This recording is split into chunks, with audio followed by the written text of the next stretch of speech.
From a long career at Microsoft to chairman of the LA Clippers, Steve Ballmer's story is far from complete. It began more than 40 years ago when he was hired by college buddy Bill Gates to become Microsoft's 30th employee. Together, they laid the groundwork for the technological revolution that has completely changed our way of life. Since stepping down as that company's CEO, Ballmer has taken his talents to Los Angeles, where he hopes to build a championship organization in the NBA. In this episode of Influencers, Steve Ballmer joins me as we discuss this latest phase of his life and how technology has helped to cushion the blow of the COVID-19 pandemic.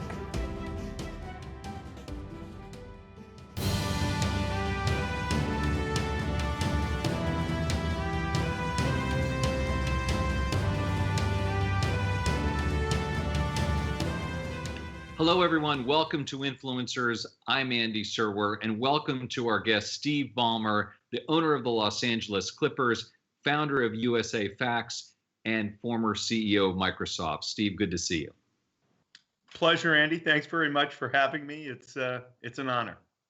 Well, thank you. And so you're all good, sheltering in place. How are things going during this coronavirus for you, Steve?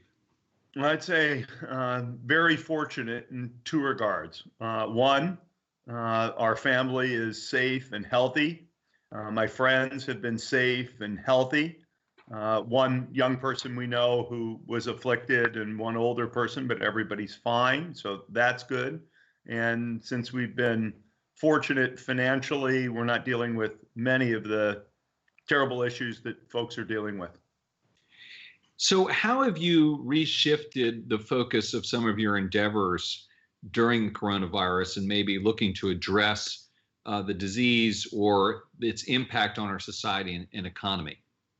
Yeah, I would say probably in a couple or three ways. USA Facts is this organization we started to focus in on government data. And we've been doing that, combining state, local, and federal information on the premise that it's just very hard to see a consolidated look at our government, where the money comes from, where it goes, and the outcomes. That's not just true for citizens. I think it's also true for government decision makers. And we took that resource and really focused in first on the disease in terms of government data. We only use government data, pulling it together, and now on data in the recovery. And you could say, okay, well, that's easy. No, that's not easy. We've written software that literally has to go pull county health data together to understand what's going on county by county by county in terms of the virus. And our data is good enough. The CDC uses it and points to it on their website. The President's Coronavirus Task Force has chosen to use it, and it points out the need for decision makers to have broad national integrated data, just the way a business person would to run. So that's one thing. Our philanthropic activities, we focus on kids and families in need in the United States. And while we normally focus in on things for the future and opportunity, we try to really jump in and support emergency relief efforts, whether it's food, housing. The not-for-profit industry has been one of the hardest hit and maybe one of the least well-served by the PPP programs. So we've tried to jump in there in a number of different ways, deploying both grants and we're about 40 million in now in grants and an additional 35 million in capital to try to put up money so that businesses would have more businesses, not-for-profits would have more loan resources against which to pursue PPP. And then lastly, we are an employer. We have good fortune, so we have kept all of our employees employed. That's, I think, a very important thing that we are fortunate to be able to do, including at the Clippers, where we haven't exactly had a lot of action. And I recently bought the LA Forum, which is now a concert venue. And we've kept, despite the fact it could be a long time before we're doing concerts again, at least other than drive-ins, we've kept that staff intact. All right, there's a lot to sort of drill down to into those various different buckets that you just discussed, but I want to ask you about the macro picture here in the United States. Obviously, the pandemic hit and there's been a response, and you've seen different levels of response, different types of responses, and then reaction to that at the federal level and at the state level. State level is interesting. Your state, Washington State, with Governor Inslee, has sort of gone in one direction. Federal government's gone the other direction. What path has made the most sense to you, Steve? Well, all of these things essentially are judgments, tough judgments, between death and misery, I'm afraid.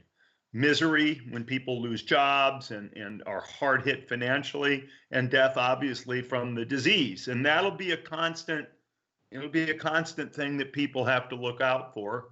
And reasonable people can make different choices.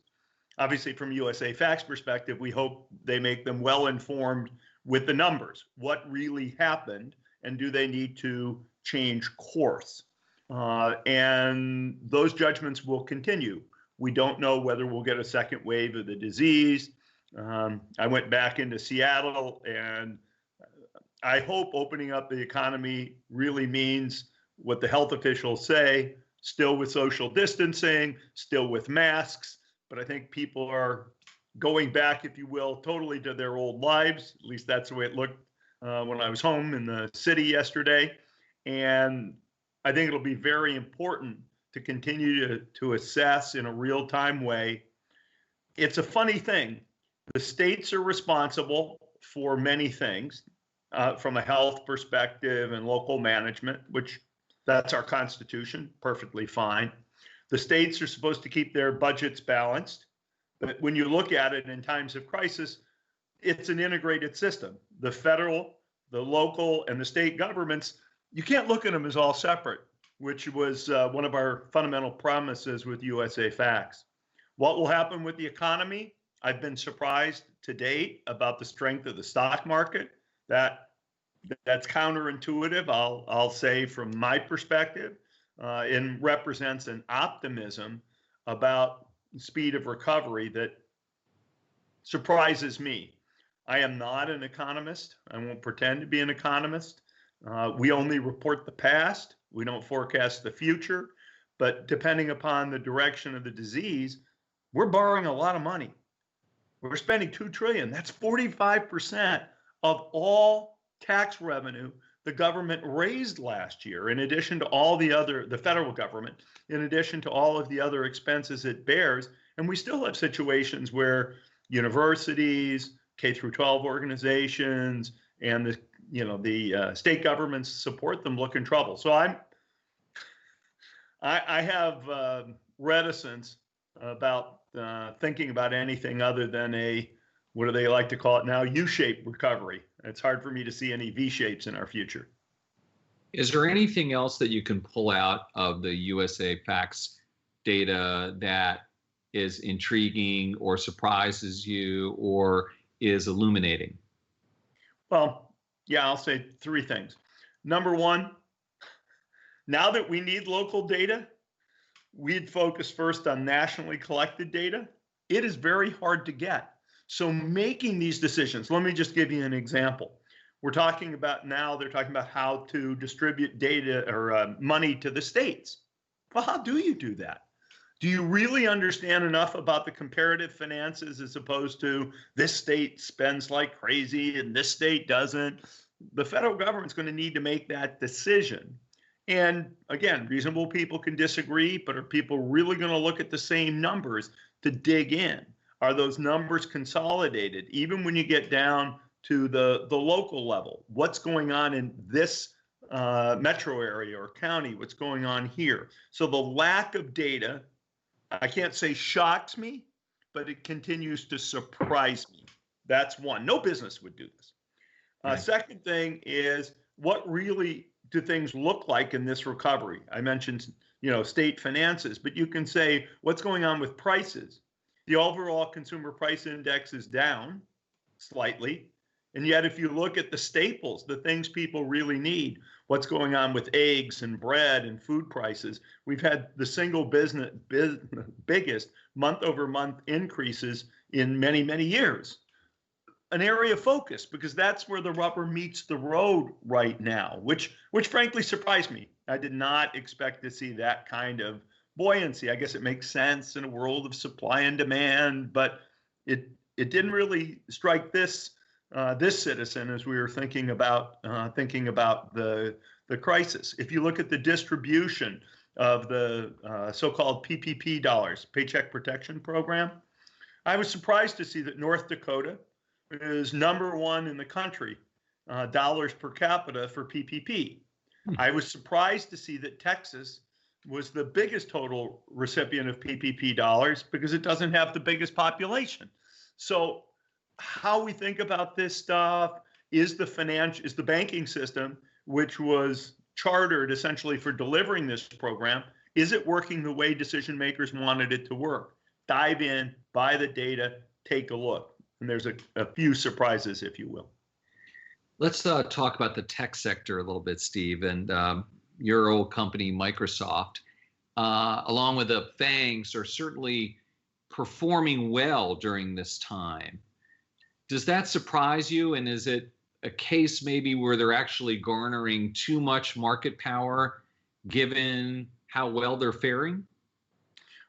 Well, in answer to the first question, it does not surprise me. Many of the things that are going on now, we and others, me when I was at Microsoft, we've been talking about for years. We've been talking about virtual meetings. We've talked about remote working. We've talked about digital everything. And all of that now is seeing an acceleration, starting with the virtual meeting scenarios and what it means to run a business that can without that physical connection.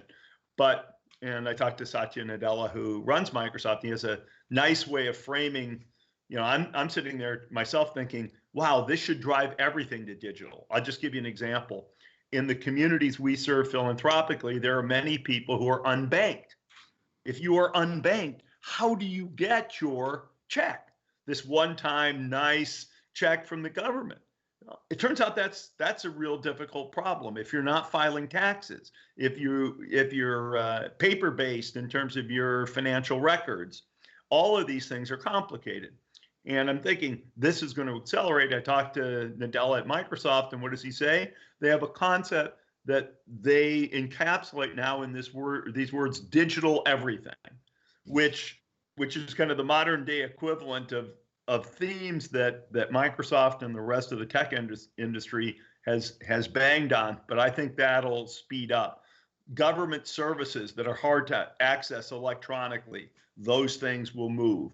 Education. I have a college-age son who is a term abroad, and he was sitting here in Whidbey Island, Washington, taking a class at the University of New South Wales for credit at the University of Michigan.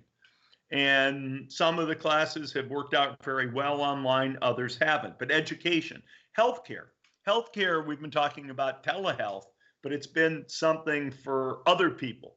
That's accelerating. So this notion of digital everything is an enabler for tech companies to add more value, which is fantastic. Do I think tech companies have more market power? I don't think it changes the market power dynamics and the competitiveness. It just makes the tech industry more important. And I would say that was an inevitable thing. I think being in the software business that I was running, and still a business in which I keep a very dear and important financial stake, I think it's a great business. And it will benefit at the expense of some other businesses. Will commercial real estate ever be as good a business as it's been in the past? Well, with virtual working, it's possible we will have smaller workspaces. What will happen with commuting and cars and investments that people are making now in new forms of mass transit? Some things could do better, some things could do worse. So you can kind of run through things in various industries. The tech sector will benefit. There's just no question about that. Are you surprised that we're sitting here, Steve, using Skype which you helped buy when you were CEO of Microsoft, right? I mean, did you ever envision it was going to be used this way? Well, no. No, if you'd asked me when we bought the thing, I think we made our bid in 2011. If we would actually do interviews this way, I thought about working, I thought about people communicating with one another, but the quality of the video and everything else has gotten so good, and our inability to do this any other way. But here's the big question back to you, Andy. Will we do these kinds of interviews these ways after things are safer from a health perspective? My bet is yes. Do I want to fly to New York for a press interview? No, we can do that in a convenient way that people have built faith in from a quality of experience standpoint. So I have historically had to drive down to downtown Seattle, park, blah, blah, blah, or Uber, just to be in a studio to do an interview. No, Skype's working just fine for the two of us. Yeah, I think that's right. I mean, there was reluctance by both parties, I think, to do this kind of thing. And I think we realized that, boy, there's a lot to be gained. It's a lot easier for you. And then from our standpoint, it's a lot easier to get people who might have been reluctant to go to that studio and blah, blah, blah, like you said. Hey, let me ask you, what do you think of Satya Nadella? I think his record speaks for itself. He's done a great job propelling the company forward. I'm excited for him.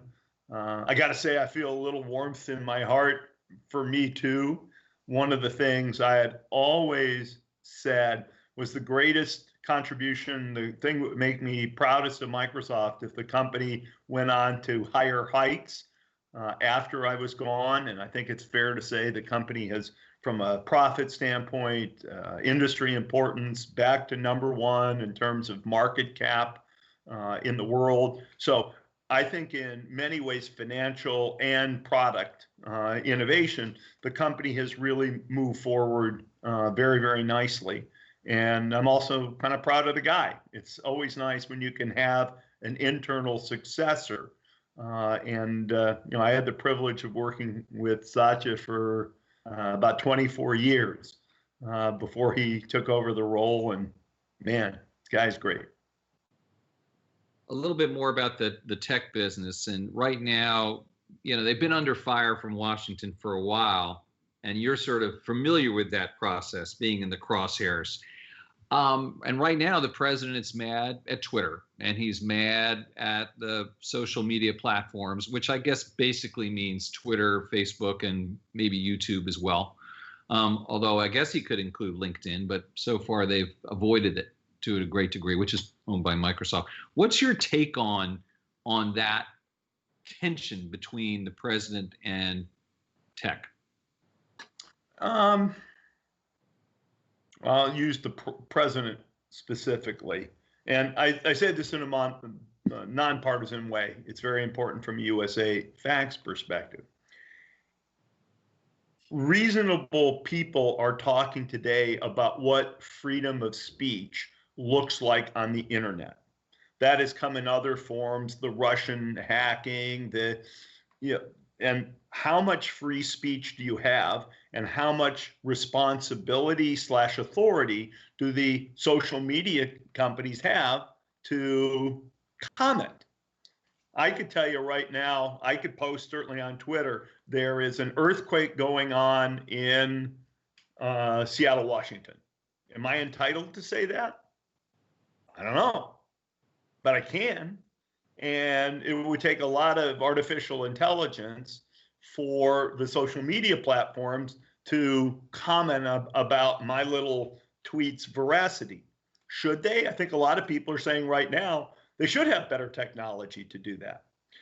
So then when others speak, whether it's the president or some other person in authority, how do you want to speak to that if somebody says, or thinks that has the same quality of truth that my saying there's an earthquake? And I'm not trying to equate the two.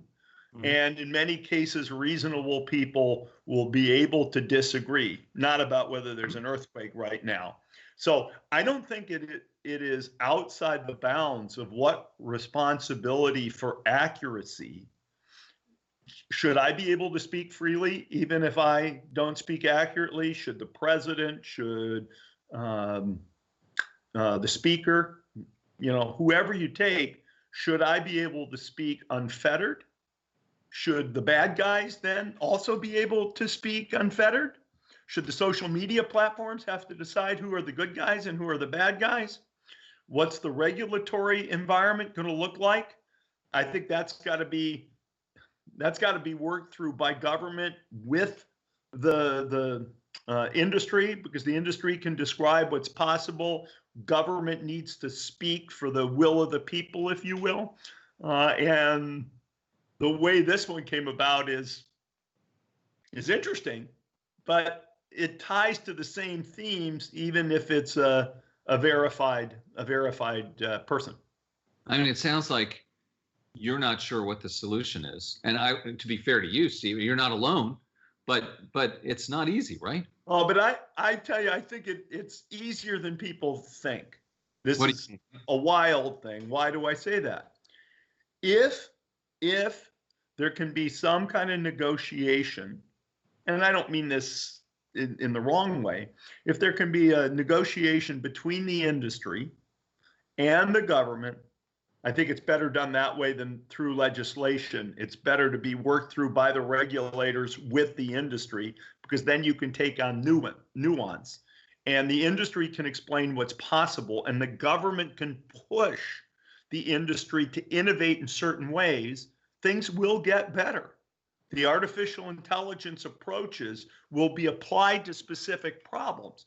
This is not going to go away overnight, but it is my opinion that right now, the innovation is not being applied in as perfect a way as it could if there was a more clear target. I seem to be switching gears, but I'll say it this way.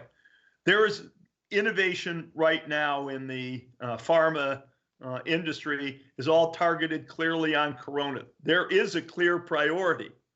That helps focus innovation. And if there were clear priorities in terms of privacy and appropriate expression, I think the social media companies will innovate in a way that will really improve the situation quickly. Yeah, and I think I remember you told me that if you had one regret during your time, that you would have been at Microsoft more proactive in terms of engaging the government during your process, right? Right. I mean, I think we felt, Bill Gates felt that, hey, we've done nothing wrong. We should be left alone.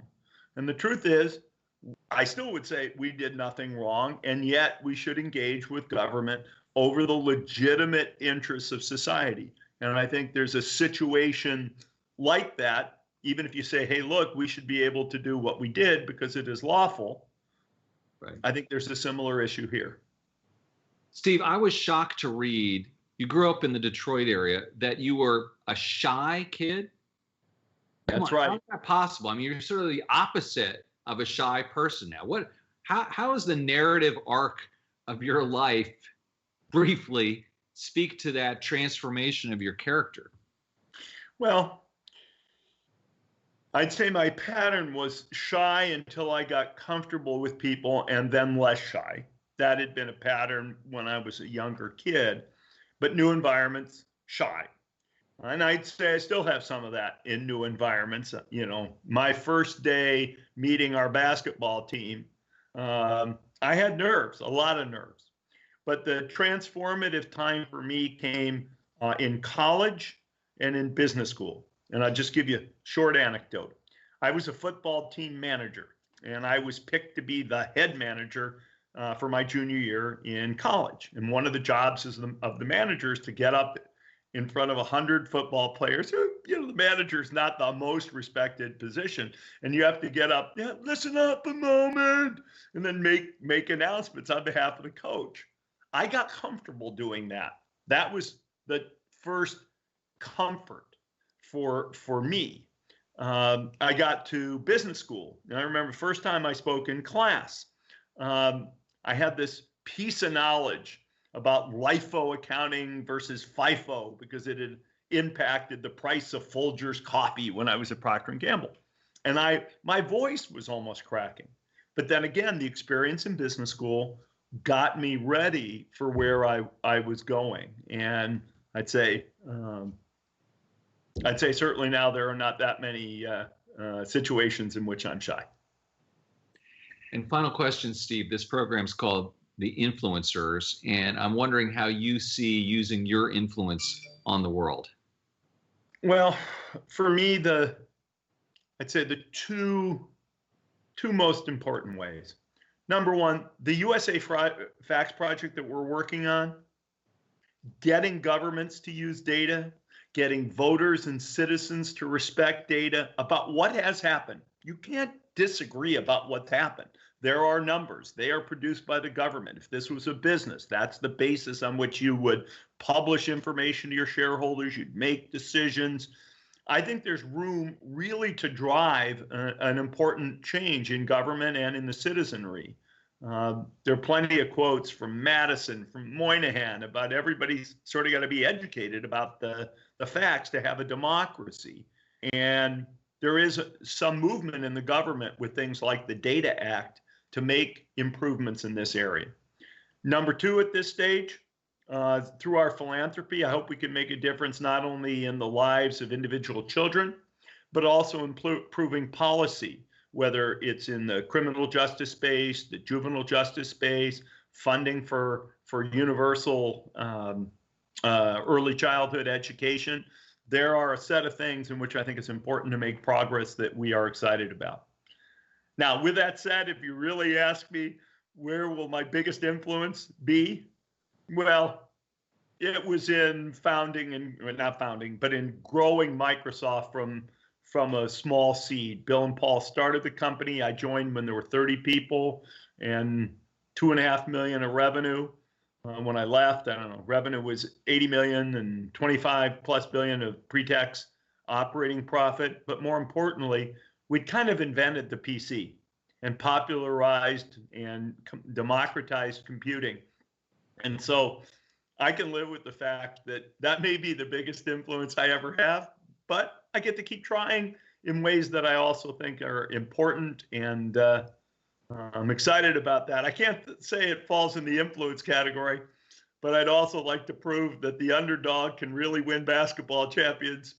We have been historically not the most respected franchise in the NBA. We played in the shadow of another team in Los Angeles that's done very well. And as an influencer, if you will, be able to establish the story of the underdog once again, having all the potential in the world, that for me would be exciting. I just don't think it goes on quite the same list as the others. This week, I got a chance to catch up with Steve about the return of the NBA and the Black Lives Matter protests. Let me shift gears, Steve, a little bit and ask you about the Clippers, which you mentioned. What's going on right now with the season? There's obviously a lot of topics in the air right now with the NBA and the players. Where do things stand with the season? Yeah, there's a plan to reopen the season in Orlando, Florida. No fans, and if you will, sort of a contained environment to maximize the health factors for the players and staff who are there. The goal is to be safer than almost any other environment a player could put themselves in. So safer than the world at large. That's the goal, with lots of testing and other appropriate quarantining and masks. And we're working hard. The league is working hard on that, and hopefully that part works out. Obviously, there's also the issues of racial injustice that are so much in the news right now. And the league and the NBA Players Association are also in discussions about how to elevate those, to focus on those, and not take our players away from the voices they can have, but to allow them to have maybe even more voice through restarting the season. And I'm sure you've spoken with the players and the coaches, and where do they stand on all this? Do they want to go back, and they want to be a part of the conversation as well, right? Yeah, I think each guy is evaluate, and we encourage each of our guys to process this, if you will, individually. Individually, they have to decide, are the health factors acceptable to them and their families? The personal living situation, because there's a long time away from loved ones. Does that work for them? Does the opportunity to participate in the protests and the racial justice movement that's going on right now, does it all fit? And we respect and honor, and we told our players we respect and honor them figuring that out, and we'll support them in the decisions they make. Let me also ask you about venues. You talked about not having live audiences and with concerts, and what do you do there? You got this thing now, but so what are you going to do with it? Well, it turns out first step probably is to see if we can reopen with some kind of drive-in concerts where people are in their car. We're certainly looking at that. We look with some curiosity in terms of what's going on, what will go on and is going on at movie theaters. There's no plan with the public health authorities that would allow us to think about any kind of reopening in the near term. But we're studying what goes on in other kinds of environments, working with the county health department in LA, and we'll probably try, as I said, some drive-in events to get started. You've been watching Influencers. I'm Andy Serwer. We'll see you next time.